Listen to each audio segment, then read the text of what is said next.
मैंने अभी पिछली क्लास जो बहुत शॉर्ट डाली थी 10 मिनट की, तो ये क्लास थोड़ी लॉन्ग होने वाली है और इसमें भी लास्ट टॉपिक चल रहे हैं, लास्ट 2 टॉपिक बचे हुए हैं।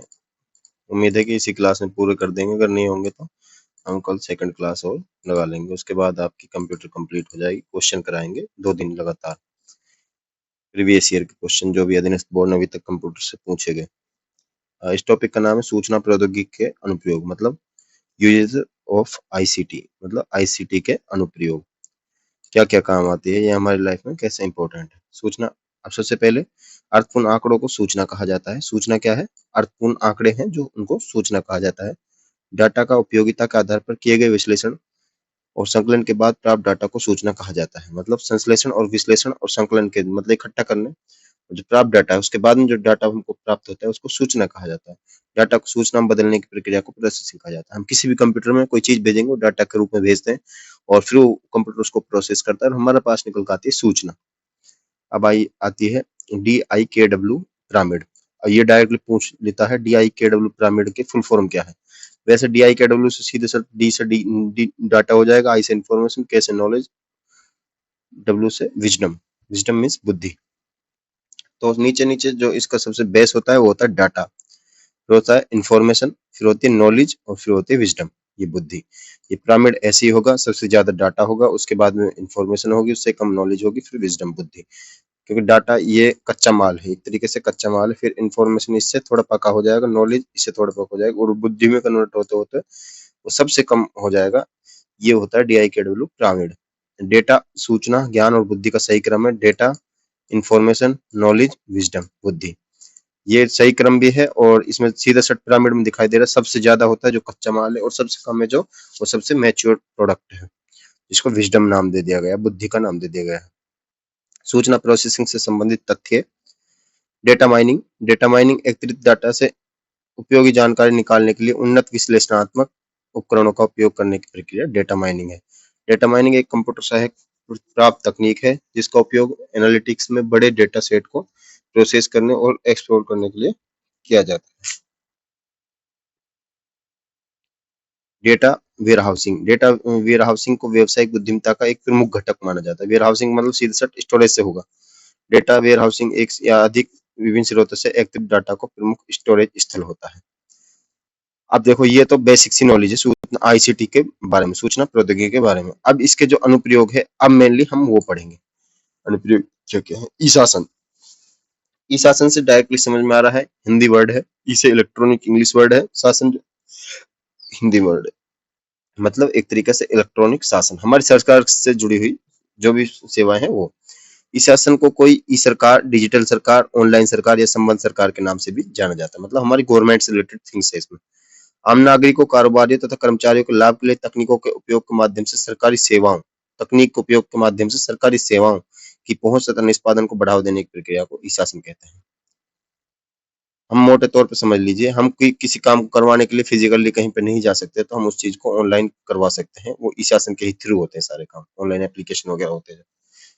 ई शासन का मुख्य उद्देश्य सरकार द्वारा नागरिकों को एकल बिंदु प्रतिपादन निकाय के माध्यम से बेहतर सुविधा उपलब्ध कराना है। मतलब एक ही बिंदु पे बेहतर सुविधा उपलब्ध कराना है, भटकना नहीं पड़ेगा जगह जगह। इस शासन के अंतर्गत उपलब्ध कराई जाने वाली प्रमुख सेवाएं क्या क्या है वो हम पढ़ने वाले।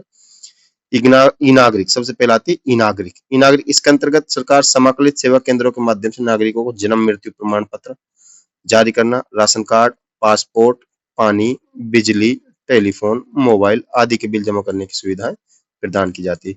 यह आती है सबसे पहले ई नागरिक में। ई नागरिक में जो भी है नागरिक से रिलेटेड, जो डायरेक्ट नागरिक से रिलेट करती हैं थिंग्स, वो आती है नागरिक। अब आती है ई पुलिस। ये नागरिक और पुलिस के बीच में संबंध है वो स्थापित करती है। ई पुलिस के इसके अंतर्गत पुलिस विभाग में कार्यरत अधिकारियों सदस्यों के संबंध में महत्वपूर्ण डाटा को रखा जाता है और इसके अलावा अपराधियों के बारे में जानकारी ली। ई पुलिस, ये पुलिस से रिलेटेड थिंग्स है। इसमें अब पुलिस से रिलेटेड थिंग है लेकिन ये आम नागरिकों से भी जुड़ी हुई थी। आप डायरेक्ट कंप्लेंट करा सकते हैं ऑनलाइन, लेकिन इसमें पुलिस का काम होता है किसी आपराधिक मामले और न्यायिक मामलों को स्टोरेज करके रखना और डाटा को संकलित करके रखना। और ऑनलाइन रिकॉर्ड रखना उसका। मान लो बाई चांस किसी दिन कोई हादसा हो जाए और किसी ऑफिस में आग लग जाए, जो फिजिकल डाटा वो तो डिलीट हो गया, मतलब जल गया, राख हो गया, लेकिन जो ऑनलाइन जो ई डाटा है वो हमेशा हमेशा के लिए सेव हो जाएगा। उसके लिए आग लगे चाहे कुछ हो। डाटाबेस के अतिरिक्त ऑनलाइन प्रथम सूचना रिपोर्ट एफआईआर दर्ज करवाने तथा उसकी स्थिति ऑनलाइन जानने की सुविधा प्रदान करती है।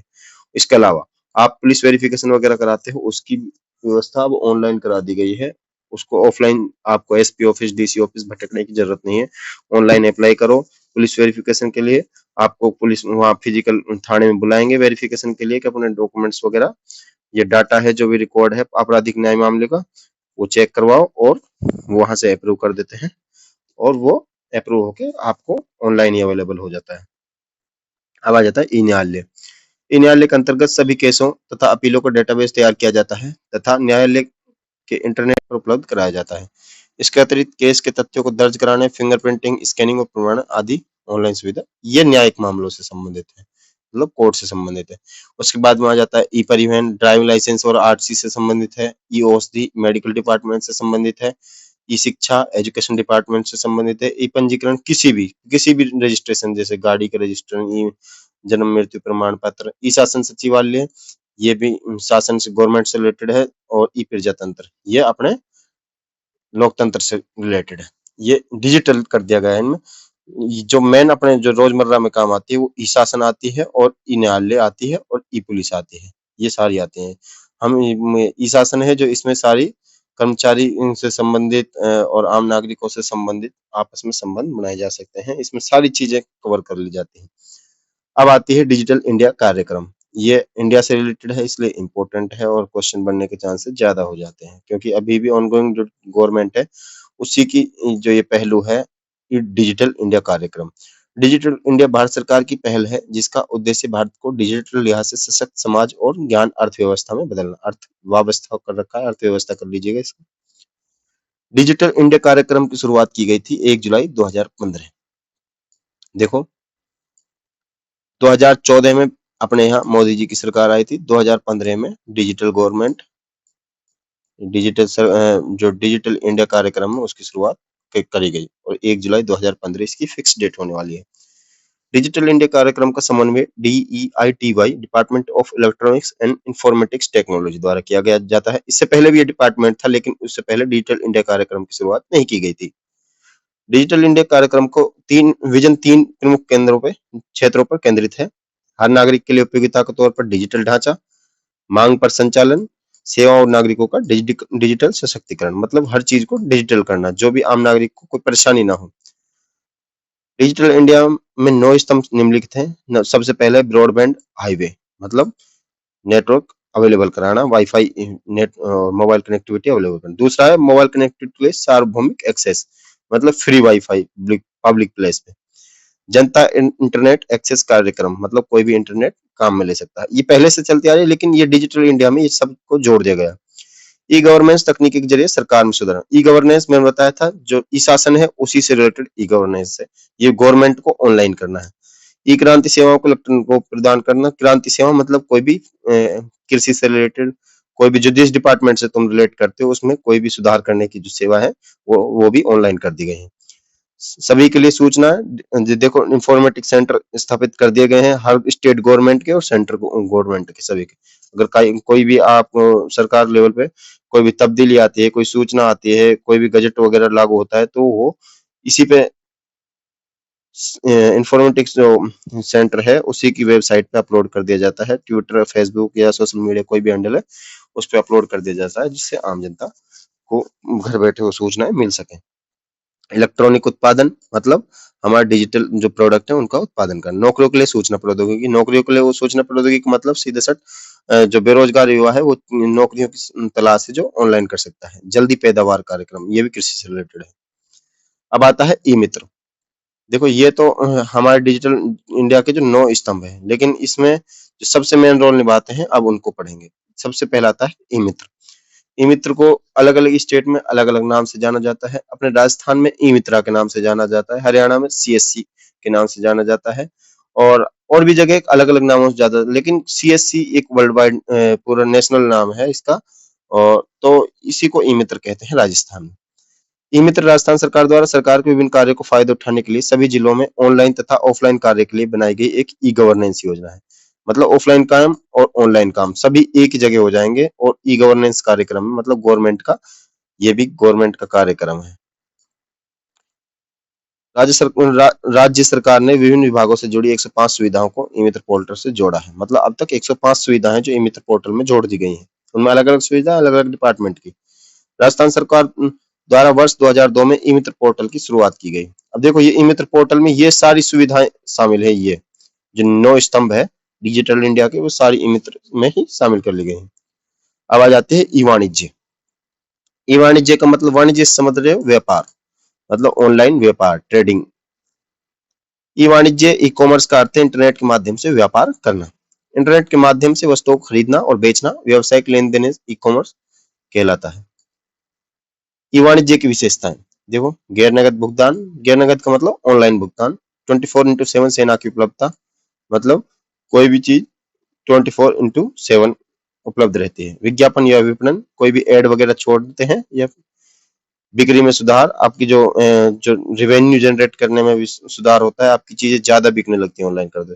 समर्थन, और कोई भी आपको सपोर्ट कर सकता है और आपके कोई भी कंपनी है, आपके कोई भी ब्रांड है, उसमें कोई भी इन्वेस्टमेंट कर सकता है। सूची प्रबंधन, आप लिस्टिंग कर सकते हो। आप ऑफलाइन कई बार याद नहीं रहता हमारी दुकान में क्या क्या सामान है, अगर ऑनलाइन उस चीज को अपलोड करके आप साइट पे डाल दोगे तो आपको पता रहेगा कि हमारी दुकान में ये चीज बिक चुकी है और ये रह रही है।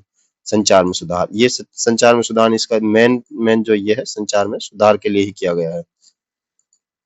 अब आते हैं ई वाणिज्य व्यापार मॉडल। अब ई वाणिज्य हमने पढ़ लिया, लेकिन इसके भी व्यापार मॉडल है दो, मेन है दो, बिजनेस टू बिजनेस और बिजनेस टू कस्टमर। इसके अलावा भी गौण है, लेकिन मेन है जो ये है बिजनेस टू बिजनेस। इसमें एक कंपनी दूसरी कंपनी के साथ सीधे व्यापार करती है, बस इतना ही समझ लीजिए। इसमें थोक निर्माता, थोक व्यापारी, खुदरा व्यापारी सब शामिल है। और बिजनेस टू कस्टमर, इसमें व्यापारी सामान को सीधे उपभोक्ता को उपलब्ध कराती है। कोई भी कंपनी, कोई भी ब्रांड है, वो अपना जो सामान है डायरेक्ट उपभोक्ता को बेचती है।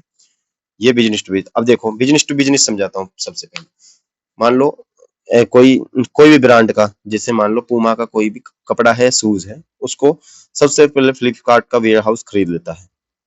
ये हो गया बिजनेस टू बिजनेस। फिर फ्लिपकार्ट उसको लिस्टिंग कर देती है और कस्टमर्स को अवेलेबल करा देती है। ये हो गई बिजनेस टू कस्टमर, सीधे तौर पे समझने के लिए।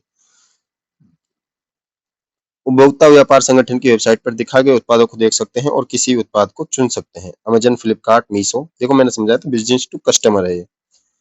कस्टमर टू कस्टमर, देखो कस्टमर टू कस्टमर भी ऐसी भी साइट्स हैं जिन पे कस्टमर भी अवेलेबल होते हैं। जैसे हम कोई भी पुरानी चीजें खरीद सकते हैं, नई चीजें बेच सकते हैं, नई चीजें खरीद सकते हैं।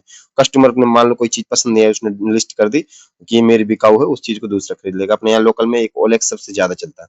वेबसाइट टू वेबसाइट मॉडल का पालन करने वाले उपभोक्ता को आवासीय संपत्ति, कार, मोटरसाइकिल आदि जानकर वेबसाइट पर प्रकाशित करने में मदद करता है। उसमें ग्राहक का लेन देन होता है, जहाँ उपभोक्ता एक दूसरे के संपर्क में सीधे होते हैं, मतलब सीधे एक दूसरे से कनेक्टेड होते हैं। कोई इसमें साइट का कोई मेन रोल नहीं रहता। इसमें किसी कंपनी की कोई भागीदारी नहीं होती। ओएलएक्स, क्यूकर, ये हम सेकंड हैंड माल, ज्यादातर customer to customer second hand माल का ही आदान प्रदान किया जाता है। अब होता है कस्टमर टू बिजनेस। ये B to C business to customer का उल्टा मॉडल है। इसमें उपभोक्ता कंपनी को एक अच्छी सेवा प्रदान करता है। अब आता है अन्य महत्वपूर्ण व्यापार मॉडल बिजनेस टू गवर्नमेंट। कोई भी बिजनेस गवर्नमेंट के लिए प्रोडक्ट अवेलेबल कराए। गवर्नमेंट टू बिजनेस, कोई भी गवर्नमेंट बिजनेस के लिए प्रोडक्ट अवेलेबल कराएगी या फिर बजट अवेलेबल कराएगी। गवर्नमेंट टू गवर्नमेंट, एक सरकार से दूसरे, स्टेट गवर्नमेंट के बीच में हो सकती है, सेंटर टू किसी अन्य सेंटर गवर्नमेंट को, इंटरनेशनल चीज भी हो सकती है ये गवर्नमेंट टू गवर्नमेंट। लेकिन हमको जो समझने है सबसे ज्यादा इंपॉर्टेंट है बिजनेस टू बिजनेस और बिजनेस टू कस्टमर, ये दो है। और तीसरी अगर समझे तो कस्टमर टू कस्टमर, सीधे सेकंड हैंड चीजों का लेन देन होता है। ये डायरेक्ट ऐसा नहीं पूछता बिजनेस टू बिजनेस, ये बी टू बी डाल देगा। और इसका मॉडल क्या है, बिजनेस मतलब एक बिजनेस दूसरे बिजनेस को सेवाओं का आदान प्रदान करता है। और बी टू डाल दिया तो इसका सही आंसर हो जाएगा एक बिजनेस कस्टमर्स को उपभोक्ता को डायरेक्ट कोई भी सेवा अवेलेबल कराता है। अब आता है महत्वपूर्ण बिंदु, ई कॉमर्स सुरक्षा। ई कॉमर्स सुरक्षा का मतलब मजबूत और अटूट सुरक्षा प्रोटोकॉल लागू करना, ताकि ऑनलाइन खुदरा विक्रेताओं या ई कॉमर्स प्लेटफॉर्म को साइबर हमलावरों, मतलब चोरों से, सीधे सट ऑनलाइन चोर होते हैं जो उनसे द्वारा अपने सिस्टम को हैक किए जाने से खामियाजा ना भुगतना पड़े। ई कॉमर्स विकास की प्राथमिक चरण है स्टार्टअप और तेज विकास शुरू करना, स्थिर विकास या समेकन कंसोलिडेशन, नवीनीकृत विकास। ये प्राथमिक चरण है। ई कॉमर्स के 3 चरण होते हैं: पुनर्खोज, भूमंडलीकरण, व्यवसायीकरण। पुनर्खोज में क्या क्या आता है? ग्राहकों की बदलती जरूरतों को पूरा करने के लिए कंपनी को खुद को फिर से खोजते रहना होगा। मतलब आपने मान लो कोई चीज लॉन्च कर दी, ये नहीं कि आपकी जिंदगी भर वो चीज टिकने वाली है। आपको पता करना होगा ग्राहकों की पसंद क्या है, उनका फीडबैक लेना चाहिए, ग्राहक आगे क्या चाहते हैं, तो उसके हिसाब से हमें चेंज करना होगा। इसके लिए भुगतान के तरीके, नए यूजर इंटरफेस आदि शामिल हो सकते हैं। मतलब पेमेंट आप मान लो हम आपने कर दे कैश ऑन डिलीवरी और कस्टमर को चाहिए ऑनलाइन क्रेडिट कार्ड से या कार्ड से पेमेंट कर दे, तो आपको वो भी ऐड करना पड़ेगा, आपकी सेल उससे बढ़ जाएगी। भूमंडलीकरण, ई कॉमर्स के क्षेत्र में भूमंडलीकरण मतलब ई कॉमर्स के जरिए कंपनी अपने उत्पादों और सेवाओं को अंतरराष्ट्रीय बाजारों में बेचे। मतलब ये इंटरनेशनल मार्केट के लिए है भूमंडलीकरण। व्यवसायीकरण, व्यवसायीकरण नए उत्पाद या सेवाओं को बाजार में लाने की प्रक्रिया है। कंपनियों के लिए ग्राहकों की जरूरतों और विचारों को ट्रैक करना आसान हो गया है। अब आती है जो हम सब यूज करते हैं, internet banking. E wallet, digital मुद्रा, crypto currency, POS system, encryption and decryption, USSD system. Internet banking का सीधे सट मतलब है ऑनलाइन लेन देन। कोई भी पैसे का या कोई भी अलग तरह की मुद्रा, किसी भी कंट्री अन्य कंट्री की मुद्रा है, उसका ऑनलाइन आदान प्रदान करना ई बैंकिंग में आता है, इंटरनेट बैंकिंग में आता है। किसी बैंक द्वारा प्रदान की जा रही सेवाओं को किसी भी स्थान में कंप्यूटर, मोबाइल या किसी अन्य युक्ति के द्वारा इंटरनेट के माध्यम से प्रयोग करना इंटरनेट बैंकिंग कहलाता है। इंटरनेट बैंकिंग उपभोक्ता को सभी बैंकिंग लेन देन और ऑनलाइन सेवाएं उपलब्ध कराता है। ई भुगतान प्रणाली के तरीके हैं: सबसे पहले क्रेडिट कार्ड है, डेबिट कार्ड है, इलेक्ट्रॉनिक फंड ट्रांसफर आरजीएचएस हो गया, आईएमपीएस हो गया, या फिर यूपीआई हो गया, और एक है मोबाइल वॉलेट। मोबाइल वॉलेट में ये सारे होते हैं, मोबीक्विक, फोन वॉलेट वगैरह। अब आता है ई वॉलेट। ई वॉलेट एक डिजिटल वॉलेट जिसका इस्तेमाल ऑनलाइन लेन देन के लिए किया जाता है। देखो, ई वॉलेट का वैसे डायरेक्ट कॉन्टेक्ट डिजिटल लेन देन से नहीं है। ई वॉलेट का मतलब है इलेक्ट्रॉनिक वॉलेट। इसमें डिजिटल कुछ भी हो सकता है, डिजिटल पेमेंट्स का लेन देन भी हो सकता है, डिजिटल डॉक्यूमेंट स्टोर करने का भी ऑप्शन हो सकता है, कोई भी और डाटा स्टोर करने का ऑप्शन हो सकता है। लेकिन हम यहाँ पेमेंट्स में पढ़ रहे हैं, तो ई वॉलेट का मतलब सीधे साथ ऑनलाइन पैसे का लेन देन करने के लिए होगा। यह एक तरह का वर्चुअल स्टोरेज है जिसमें पैसे को सुरक्षित रूप से रखा जा सकता है। ई वॉलेट को बैंक अकाउंट या क्रेडिट कार्ड से लिंक किया जा सकता है। ई वॉलेट को भौतिक वॉलेट की तरह की कार्य करता है, जैसे आपका पर्स है उसी की तरह काम करता है, जिसमें न केवल क्रेडिट कार्ड और डेबिट कार्ड का डाटा होता है, बल्कि संभावित रूप से लॉयल्टी कार्ड का डाटा होता है, digital coupon, airlines boarding pass की भी जानकारी होती है। मैंने बताया कोई भी डॉक्यूमेंट सेव कर सकते हैं इसमें। ई वॉलेट के माध्यम से पैसे भेजने, प्राप्त करने, ऑनलाइन शॉपिंग, बिल भुगतान जैसे कार्य किए जा सकते हैं। ई वॉलेट के उदाहरण है पेटीएम, गूगल पे, एप्पल पे, पेपल। ये जो पेटीएम, गूगल पे ये इंडियन है, और एप्पल पे और पेपल है ये इंटरनेशनल ई वॉलेट है। पेपल एक ऑनलाइन पेमेंट गेटवे है जिसका उपयोग विभिन्न ई कॉमर्स वेबसाइट और दुकानदार द्वारा किया जाता है। पेपल की स्थापना दिसंबर 1998 में एलोन मस्क, पीटर थियल और मैक्स लिवेचिन द्वारा की गई। ये 1998 में इस युक्ति की स्थापना की गई। पेटीएम एक भारतीय वित्तीय प्रौद्योगिकी कंपनी है। ये डिजिटल भुगतान और वित्तीय सेवाएं प्रदान करता है। इसकी स्थापना 2010 में विजय शेखर शर्मा द्वारा की गई। पेटीएम का पूरा नाम आपने अभी तक नहीं पढ़ा होगा, लेकिन आज पढ़ लेगा, पे थ्रू मोबाइल। टी से थ्रू, एम से मोबाइल। पूरा नाम याद कर लेना, ये इंपॉर्टेंट हो सकता है क्योंकि अभी तक मुझे भी नहीं पता था सही मायने में पेटीएम का पूरा नाम क्या क्या है। पेटीएम का मुख्यालय है जो नोएडा, यहाँ पे महाराष्ट्र दे गया है, ये गलत है। नोएडा अपने उत्तर प्रदेश में स्थित है, इसको कैंसिल करके यूपी कर लेना। अब आता है पेजैप। पेजैप बेसिकली एचडीएफसी बैंक का है। पेजैप ई वॉलेट ऐप को एचडीएफसी बैंक द्वारा साल 2015 में लॉन्च किया गया। सबसे लेटेस्ट ऐप भी हो सकता है। एसबीआई बड़ी, भारतीय स्टेट बैंक का ई वॉलेट ऐप है। एसबीआई बड़ी वॉलेट का ऐप का अगस्त 2015 में लॉन्च किया गया। ये एसबीआई बड़ी यूज ना करें, मैं इसकी सलाह नहीं दूंगा। इसका जो सिक्योरिटी है, साइबर सिक्योरिटी नहीं, इसमें बिल्कुल भी आपका हैक हो सकता है आसानी से। एसबीआई फ्रीडम एक मोबाइल बैंकिंग ऐप है। ई रूपी बाई, एसबीआई बैंक ऐप भी एसबीआई का डिजिटल रुपया वॉलेट है। भीम एसबीआई पे भारतीय स्टेट बैंक का यूपीआई ऐप है। कैनरा ई सेविंग खाता केनरा द्वारा लॉन्च किया गया ई वॉलेट ऐप है। यूबीआई डिजिटल यूनियन बैंक द्वारा digital wallet. Insta wealth ICICI, देखो ये इंपॉर्टेंट है, इसका नाम इंस्टा है लेकिन ये आईसीआई ने लॉन्च किया है, ई वॉलेट है उसका। अब आती है डिजिटल करेंसी या डिजिटल मुद्रा। डिजिटल मुद्रा पैसे का एक इलेक्ट्रॉनिक रूप है। ये एक भुगतान का साधन है जिसका इस्तेमाल संपर्क रहित, मतलब नॉन कॉन्टेक्ट, मतलब कॉन्टेक्टलेस लेन देन में किया जाता है। डिजिटल मुद्रा को डिजिटल मनी या इलेक्ट्रॉनिक करेंसी भी कहा जाता है, या डिजिटल करेंसी भी कहा जाता है। और देखो डिजिटल मुद्रा के प्रकार कितने हैं, वैसे बहुत हैं, लेकिन इसमें गिने चुने 3 प्रकार बताए गए हैं। क्रिप्टो करेंसी, वर्चुअल करेंसी, आभासी मुद्रा भी कह सकते हैं इसको, central bank digital currency CBDC। सबसे पहले पढ़ते हैं क्रिप्टो करेंसी। फिलहाल इंटरनेशनल करेंसी में सबसे ज्यादा वैल्यू रखती है क्रिप्टो करेंसी। आपने पहले भी नाम सुना होगा, लेकिन आज हम इसको समझ लेते हैं। क्रिप्टो करेंसी डिजिटल मुद्रा का एक रूप है। इसका इस्तेमाल ऑनलाइन लेनदेन के लिए किया जा सकता है। क्रिप्टो करेंसी में सुरक्षा और एंटी काउंटरफेटिंग फिटिंग उपायों हेतु क्रिप्टोग्राफी का उपयोग किया जाता है। क्रिप्टो करेंसी ब्लॉकचेन नेटवर्किंग पर आधारित है। इसकी शुरुआत 2009 में हुई थी। अब मैं प्रथम क्रिप्टो करेंसी का नाम है बिटकॉइन। क्रिप्टो करेंसी ये सबसे महंगी करेंसी भी है इसकी। क्रिप्टो करेंसी किसी भी केंद्रीय प्राधिकरण द्वारा जारी नहीं किया गया, जिससे इसमें सरकारी हस्तक्षेप या हेरफेर की कोई गुंजाइश नहीं है।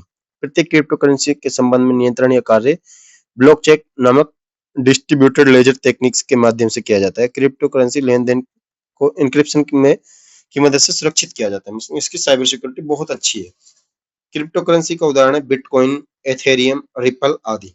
क्रिप्टो करेंसी को विकेंद्रीकृत डिजिटल मुद्रा भी कहा जाता है। एक मतलब किसी एक गवर्नमेंट या किसी एक व्यक्ति पर डिपेंड नहीं है।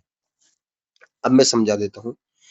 जब ये 2009 में लॉन्च हुई तो क्रिप्टो कॉइन था एक, उसको बोलते थे बिटकॉइन। तो बिटकॉइन की जो वैल्यू थी वो लगभग 100 से 90 से 100 रुपए थी। लेकिन अब उसी बिटकॉइन की वैल्यू आज 2025-26 में जो बिटकॉइन की वैल्यू 90 लाख है। एक ही बिटकॉइन की वैल्यू 90 लाख रुपए है। तो समझ लीजिए ये अपने शेयर मार्केट पे डिपेंड करता है। इसके डाउन भी चला जाता है, लेकिन अब ये 100 रुपए का शेयर जिसने एक बिटकॉइन खरीदा और वो 90 लाख में बेचे, डाउन कहाँ है, वो तो अमीर हो गए। और बहुत से लोगों ने अपने यहाँ लोकल लोगों ने खरीदा था, लेकिन वहां पे जैसे 1,000-500 रुपए बढ़े उन्होंने बेच दिया, कभी लॉस चला जाए। और जिन्होंने होल्ड करके रखा उनका अभी बहुत ज्यादा फायदा होने वाला है। अब आती है वर्चुअल करेंसी, आभासी मुद्रा। वर्चुअल करेंसी डिजिटल मुद्रा का एक रूप है। किसी भी केंद्रीय बैंक द्वारा जारी नहीं की जाती, इसे नियंत्रित भी नहीं किया जा सकता। ये खासतौर पर किसी खाक वर्चुअल समुदाय के लोग करते हैं। ये आपसे रिलेटेड नहीं पढ़नी। अवध केंद्रीय बैंक डिजिटल मुद्रा CBDC, central bank digital currency को केंद्रीय बैंक द्वारा जारी किया जाता है। इसका इस्तेमाल डिजिटल लेन देन के लिए किया जाता है। भारत में CBDC में ई-रूपी के नाम से जाना जाता है। ये ई-रूपी के नाम से डिजिटल करेंसी है इंडिया की। महत्वपूर्ण डिजिटल मुद्रा को उदाहरण, अब देखो बिटकॉइन को हम थोड़े और ओपनली पढ़ेंगे। बिटकॉइन एक डिजिटल मुद्रा है। ये क्रिप्टोग्राफी पर आधारित। क्रिप्टोग्राफी एक तरीके से डिजिटल मार्केटिंग से रिलेटेड। बिटकॉइन को साल 2009 में लॉन्च किया गया। बिटकॉइन को किसी व्यक्ति या संस्था के नियंत्रण में नहीं रखा जा सकता। बिटकॉइन को ओपन सोर्स सॉफ्टवेयर रूप से जारी किया गया था। अब आता है लाइटकॉइन। लाइटकॉइन को अक्टूबर 2011 में लॉन्च किया गया। ये भी क्रिप्टोग्राफी से आधारित डिजिटल मुद्रा है। ये भी शेयर मार्केट पर डिपेंड करती है। एथेरियम, इसको 2015 में विटालिक ब्यूटेरियन द्वारा एथेरियम और विटालिक ब्यूटेरियन द्वारा लॉन्च किया गया था। लेन देन की ईथर नामक क्रिप्टो करेंसी का इस्तेमाल किया जाता है। इसकी जो क्रिप्टो करेंसी है एथेरियम की, उसका नाम है ईथर। एथेरियम एक डिजिटल प्लेटफॉर्म जो ब्लॉकचेन तकनीक पर आधारित है। सार्वजनिक नेटवर्क है जिस पर कोई भी व्यक्ति लेन देन कर सकता है। अब आ जाता है डॉग कॉइन। यह भी लेटेस्ट है। ये 2013 में लॉन्च किया गया था। ये बिटकॉइन और लाइटकॉइन जैसे क्रिप्टो करेंसी की तरह काम करती है। अब आती है रिपल, आती है XRP को साल 2012 में लॉन्च किया गया। और ये रियल टाइम ग्रोथ सेटलमेंट, देखो RTGS की फुल फॉर्म है रियल टाइम ग्रोथ सेटलमेंट। ये एग्जाम की दृष्टि से इंपॉर्टेंट है। RTGS की फुल फॉर्म भी लिखी हुई है इसमें। लिब्रा, यूरोपिया, ये यूरोपियन इंडियन करेंसी है। ERMB चीन से रिलेटेड हो गई, आपको यूरोपिया रटने की जरूरत है। यूरोपिया भारतीय रुपये का डिजिटल संस्करण है। भारतीय रिजर्व बैंक ऑफ इंडिया ने 1 दिसंबर 2022 को लॉन्च किया। मतलब हम तकनीक में इतना पीछे हैं कि जो चीजें 2010 में इंटरनेशनल मार्केट में लॉन्च हो चुकी थी, वो 1 दिसंबर 2022 को अपने इंडियन मार्केट में यूरोपिया के नाम से लॉन्च की गई। यूरोपिया ब्लॉकचेन डिस्ट्रीब्यूटेड लेजर तकनीक का इस्तेमाल करके बनाया गया। देखो ब्लॉकचेन से रिलेटेड ही है। यूरोपिया का इस्तेमाल करने के लिए डिजिटल भुगतान प्रणाली की जरूरत होती है। लेकिन यूरोपिया में कोई जो ब्लॉकचेन से रिलेटेड तो है, लेकिन इस पे शेयर मार्केट पे डिपेंड नहीं करता। इसकी वैल्यू बराबर ही रहेगी अपने रुपीस में। POS, देखो अभी ये है इंपॉर्टेंट। आप कह देते हैं पोज पोज बोल देते हैं शॉर्टली, लेकिन ये इसको बोलेंगे पीओएस क्योंकि सारे लेटर्स कैपिटल है। इसका पूरा नाम है point of sale system. POS system को बिक्री लेन-देन का पूरा करने के लिए उपयोग किए जाने वाले सिस्टम के रूप में परिभाषित किया जाता है। यह सॉफ्टवेयर और हार्डवेयर का संयोजन है। पीओएस एक उपकरण सॉफ्टवेयर टर्मिनल कॉन्फ़िगरेशन है जो बिक्री लेन-देन भुगतान के लिए कई रूपों credit card, debit card, digital भुगतान आदि स्वीकृत है। देखो मैं पीओएस समझा देता हूँ आपको। आप पेट्रोल पंप पे पेट्रोल वगैरह करवाने जाते हैं, वहां पे आपको एक पेट्रोल जो भी करता है उसके हाथ में एक मशीन दिखाई देगी, जिसको हम स्वाइप मशीन भी बोल देते हैं शॉर्टकट में। तो उसी को पीओएस कहते हैं। उसमें देखो आप फोन पे भी यूज कर सकते हो, किसी यूपीआई के थ्रू भी पेमेंट कर सकते हो, बैंक से डायरेक्ट पेमेंट कर सकते हो, और अगर चाहते हो आपकी क्रेडिट कार्ड से पेमेंट करें तो उससे भी कर सकते हो, अगर डेबिट कार्ड से करो उससे भी कर सकते हो, या फिर कोई भी ऑनलाइन और प्लेटफॉर्म है उससे आप इसमें पेमेंट कर सकते हो। ये मल्टीपर्पज मशीन होती है, इसको ही पीओएस बोला जाता है। पीओएस मशीन का उपयोग उत्पादों, ग्राहक ऑर्डर और इन्वेंट्री की जानकारी को व्यवस्थित करने और बनाए रखने के लिए भी किया जाता है। पीओएस सिस्टम के प्रकार स्वयं सेवा POS system, mobile POS system, tablet POS system, ये इनके प्रकार हैं। पीओएस के प्रकार online POS system, multi channel POS system, open source POS system, terminal POS system. Online response management tool ORM full form है ओआरएम की, online response management tool. Online response management tool banking क्षेत्र में महत्वपूर्ण भूमिका निभाते हैं। ये उपकरण बैंकों को विभिन्न प्लेटफॉर्मों, विशेष रूप से सोशल मीडिया, ऑनलाइन फोरम पर ग्राहकों की पूछताछ और सवालों से जुड़ने में मदद करते हैं। अब आते हैं स्ट्राइप। स्ट्राइप एक ऑनलाइन भुगतान प्रोसेसिंग प्लेटफॉर्म है। ये क्रेडिट कार्ड और डेबिट कार्ड से भुगतान स्वीकारता है। स्ट्राइप की मदद से ऑनलाइन खरीदारी करने वाले ग्राहक पैसे भेज सकते हैं। स्ट्राइप भुगतान स्वीकार करने से लेकर सदस्य प्रबंधन और पहचान सत्यापन तक की सुविधा देता है, इससे केवाईसी वगैरह करवाने में। अब आता है यूएसएसडी। आपने यूएसएसडी पढ़ा है, लेकिन ये यूएसडी नहीं है, वो यूनाइटेड स्टेट्स डॉलर होते हैं। यह है यूएसएसडी। यूएसएसडी का पूरा नाम है unstructured supplementary service data. Unstructured supplementary service data. USSD को फीचर कोड या त्वरित कोड के रूप में जाना जाता है। यूएसएसडी मोबाइल संचार के लिए ग्लोबल सिस्टम के आधार पर सेलुलर नेटवर्क में उपयोग किया जाने वाले एक मैसेजिंग प्रोटोकॉल है। यूएसएसडी उपयोगकर्ता को डेटा कनेक्शन और बिना किसी एसएमएस खर्चे के छोटा डेटा पैकेज भेजने की अनुमति देता है। यूएसएसडी संदेश हमेशा एक नेटवर्क एंटिटी से दूसरी नेटवर्क एंटिटी को भेजे जाते हैं। देखो यूएसएसडी का प्रयोग क्या है। ये प्रीपेड फोन में बैलेंस जांच करने के लिए यूएसएसडी कोड होता है *121# ऐसे, इनको यूएसएसडी कोड भी बोलते हैं। जैसे आप किसी फोन की लास्ट कॉल जानना चाहते हैं, उसमें कोई कोड यूज करोगे, किसी सिम ऑपरेटर के आप रिचार्ज जानना चाहते हैं, उसमें एक यूएसएसडी कोड, इसको यूएसएसडी कोड कहते हैं। और यूएसएसडी की फुल फॉर्म है अनस्ट्रक्चर्ड सप्लीमेंट्री सर्विस डाटा। इसके लिए आपसे कंपनी कोई भी चार्ज नहीं करती। आप बैंक का अपनी उसका सिम का डाटा प्लान जानना चाहते हो तो आप *121# लगाओगे या *11# लगाओगे, तो उसके लिए आपसे कोई भी सेलुलर नेटवर्क या कोई भी सिम कार्ड सर्विस है जो कोई भी चार्ज नहीं करेगी। पासवर्ड को रीसेट करने में, कॉल बैक शुरू करने में, ओटीपी जनरेट करने में, एमपिन बदलने में। हालांकि ओटीपी जनरेट करने में हम यूएसएसडी का इस्तेमाल नहीं करते, ज्यादातर एसएमएस टेक्नोलॉजी का इस्तेमाल करते हैं। जैसे यूपीआई आप जनरेट कर रहे हो, उसमें ओटीपी तो आएगी लेकिन उसमें आपको एसएमएस भेजना पड़ेगा, उसके लिए आपको चार्ज लगेगा। ATM machine. एटीएम मशीन का पूरा नाम है ऑटोमेटेड टेलर मशीन। टेलर का मतलब मनी काउंटिंग से है। एटीएम एक इलेक्ट्रॉनिक बैंकिंग डिवाइस है जो ग्राहकों को बैंक टेलर या प्रतिनिधि की आवश्यकता के बिना नकद निकासी, जमा, शेष राशि, पूछताछ, बिल भुगतान या फंड ट्रांसफर जैसे वित्तीय लेन देन की अनुमति देता है। अब आता है एनक्रिप्शन। ये सुरक्षित संबंधित। एनक्रिप्शन डाटा सुरक्षा का एक तरीका है जो डेटा को पढ़ने योग्य प्रारूप में, एन्कोडेड प्रारूप में परिवर्तित करता है, जिसे केवल क्रिप्टोग्राफिक कुंजी का उपयोग करके डिक्रिप्ट किए जाने के बाद ही पढ़ा या संसाधित किया जाता है। इस सुरक्षा से संबंधित। अब एक है एनक्रिप्शन के प्रकार। सम्मित, असम्मित, इसको रटने की कोई जरूरत नहीं। अब डिक्रिप्शन। एनक्रिप्शन को फैलाकर उस डाटा को ओपन करने के लिए जो काम किया जाता है उसको डिक्रिप्शन बोलते हैं। डिक्रिप्शन एनक्रिप्टेड किए गए डाटा को उसके मूल रूप में बदलने के लिए प्रक्रिया है।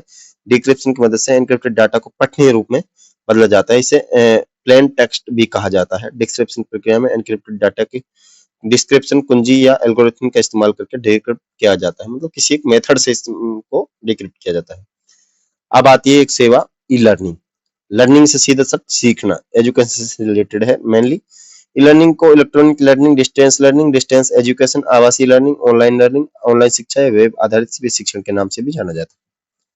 इलेक्ट्रॉनिक तकनीकों के द्वारा सीखने, प्रशिक्षण या शिक्षा के प्रोग्रामों को प्रतिपादन करना ई लर्निंग कहलाता है। ई लर्निंग के लिए कुछ विधाएं निम्न प्रकार हैं।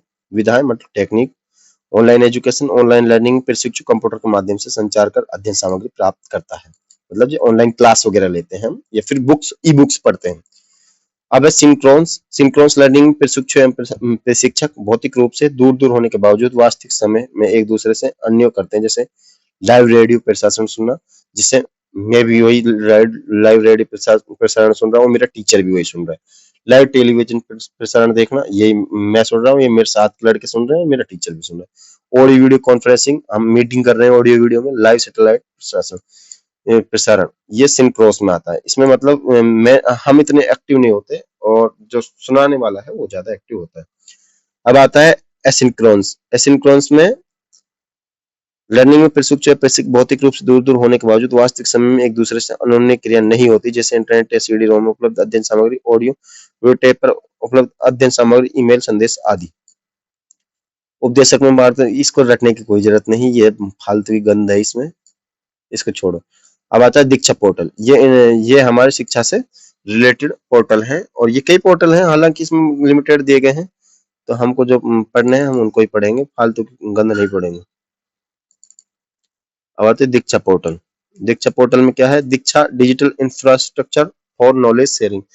ये है, ये आपका पीछा नहीं छोड़ेगा, ये आपको इसमें भी पढ़ना पड़ेगा, और जो शैक्षिक प्रबंधन है उसमें भी ये पढ़ना पड़ेगा। इसको यहीं क्लियर कर लेते हैं।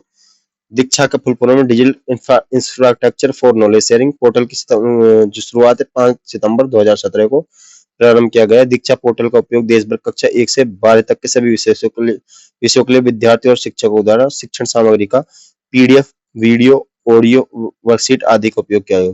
देखो 2017 मतलब लॉकडाउन से पहले इसका इस्तेमाल किया, शुरुआत की जा सके, लेकिन इसका सबसे ज्यादा इस्तेमाल हुआ था वो लॉकडाउन के बाद हुआ था, मतलब दीक्षा पोर्टल का। अब आती है आगे का पोर्टल आता है स्वयं पोर्टल।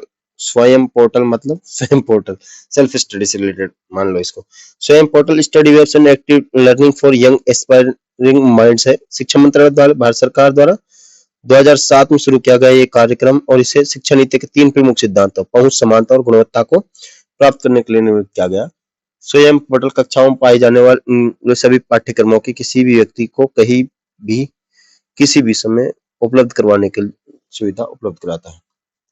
स्वयं पोर्टल में कक्षा 9 से ग्रेजुएशन स्नातकोत्तर तक पाठ्यक्रम उपलब्ध है। अब आता है पीएम विद्या ई विद्या पोर्टल। पीएम विद्या पोर्टल में 66 प्रधानमंत्री द्वारा लॉन्च किया गया है। विद्यार्थी और शिक्षक बीच विभिन्न प्रकार की डिजिटल ऑनलाइन शिक्षण सामग्री मल्टी मोड पर पहुंच गए। इसकी एक से एक भारत तक यूज होता है। मल्टी मोड है, इसमें पॉडकास्ट, रेडियो, इंटरनेट और टीवी सहित कुछ भी हो सकता है। व्हाट्सएप, और इसमें व्हाट्सएप और फेसबुक का इस्तेमाल किया जाता है। ई डिजाइनिंग में कंप्यूटर एडेड डिजाइनिंग, देखो इसकी फुल फॉर्म जरूर याद कर लेना, CAD कंप्यूटर एडेड डिजाइन। इसकी फुल फॉर्म ज्यादातर पूछता है इसमें, जो क्वेश्चन बनाने कोई क्वेश्चन नहीं मिलता अटकाने के लिए फुल फॉर्म में पूछ लेता है। CAD में इस्तेमाल किए जाने वाले विभिन्न सॉफ्टवेयर की सहायता से आर्किटेक्चरल डिजाइन से लेकर इंजीनियरिंग डिजाइन तक सभी डिजाइन कम से कम समय में सही माप के साथ तैयार किया जा सकता है। अब ये क्लास हम यहीं पे विराम देते हैं, क्योंकि बहुत लॉन्ग हो चुकी है, इसका टाइम हो चुका है 33 मिनट। तो अगला टॉपिक होने वाला है सूचना एवं संचार प्रौद्योगिकी के सामाजिक प्रभाव। क्या क्या फायदे हैं और क्या क्या इसके नुकसान है। उम्मीद है आपको ये क्लास पसंद आई होगी। अगर पसंद आई तो आप हमारे वीडियो को अपने साथ तैयारी करने वाले लड़कों के साथ शेयर कर सकते हैं, अपने स्टेटस पे लगा सकते हैं, और चाहे तो हमारे चैनल को सब्सक्राइब कर सकते हैं, और हमारे टेलीग्राम चैनल से भी जुड़ सकते हैं। टेलीग्राम चैनल की जो लिंक है डिस्क्रिप्शन में दी हुई है, आप ओपन करके ज्वाइन कर सकते हैं, क्योंकि वहाँ पे मैं लेटेस्ट PDF है कोचिंग्स वगैरह की, देखो मेरी खुद की कोचिंग नहीं है, कोचिंग्स वगैरह की जो PDF है, टेस्ट सीरीज है, फ्री में अवेलेबल करा दूंगा, उसका कोई चार्ज नहीं होगा। तो धन्यवाद, आपका दिन शुभ हो।